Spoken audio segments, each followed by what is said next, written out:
ખડસલી ગામનો યુવક પશુપાલનમાંથી 90,000થી 1 લાખ સુધીની કમાણી કરી રહ્યો છે. મારું નામ મનુભાઈ કંટારિયા. અમારી પાસે 2 થી 3 ભેંસું છે, 2-3 ગાયું છે. એમ બધા ટોટલ માલ 10 થી 12 માલ છે. અને ડેરીમાં દૂધ ભરીએ છીએ. અને દૂધના ભાવ મને 80-85 રૂપિયા દૂધનો ભાવ પડે છે. અને 15 થી 20 લીટર દૂધ ભરીએ છીએ. અમારી રોજની આવક તમને કહું કે ભેંસુના દૂધમાં 3,000 રૂપિયા જેવી છે. અને બધી કિંમતો ભેંસ છે મારી પાસે સારી, એટલે 2.5 લાખ સુધીની ભેંસ મારી પાસે છે. અને બચપનમાંથી નાનેથી જ મેં આ કર્યું છે ભેંસોનું. અને 10 ધોરણ સુધી હું ભણ્યો છું. ઉંમર કેટલી? ઉંમર તો મારી આમ તમને કહું કે મૂછું જોતા થોડીક મોટી લાગે, પણ મારા વરસ 22 છે.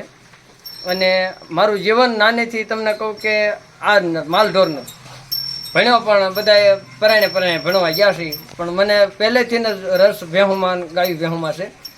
એટલે હું ગાયું ભેંસુમાં તમને કહું કે વધારે મને આમ અનુકૂળ પડ્યું. અને અમારું અટાણે સારામાં સારું ગાયું ભેંસું માથે, દૂધ માથે જ અટાણે અમારું હાલે છે. અને અમારી રોજી 50 વીઘા ખેતી અટાણે, 50 વીઘાનો વાવેતર માણા હોય એની ખેતી અટાણે અમારી ભેંસુને આંબે નહીં.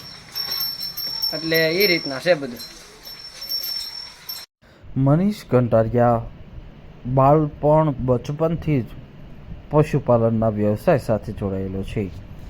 પોતે ધોરણ 10 સુધી અભ્યાસ કર્યો છે અને આજે પશુપાલનનો વ્યવસાય કરી રહ્યો છે. છેલ્લા 8 વર્ષથી પશુપાલનના વ્યવસાયમાં આ યુવક જોડાયો છે, જેઓની 15 વર્ષની ઉંમરથી જ પોતાના મિત્રો, પરિવાર સાથે પશુપાલનમાં રસ ધરાવતો હોવાથી અભ્યાસ છોડી અને પશુપાલનનો વ્યવસાય શરૂ કર્યો છે. સાવરકુંડલા તાલુકાના ખડસલી ગામે રહેતો આ મનીષ કંટારિયા, જેઓ પાસે 2.5 લાખ સુધીની ભેંસ છે, તેમજ 60,000 સુધીની ગીર ગાયો રાખી દૂધ ઉત્પાદન મેળવી રહ્યો છે. અમરેલી જિલ્લામાં યુવકો નોકરી કરવાને બદલે હવે પશુપાલનનો વ્યવસાય કરી રહ્યા છે અને પશુપાલનમાંથી સારી કમાણી કરી રહ્યા છે.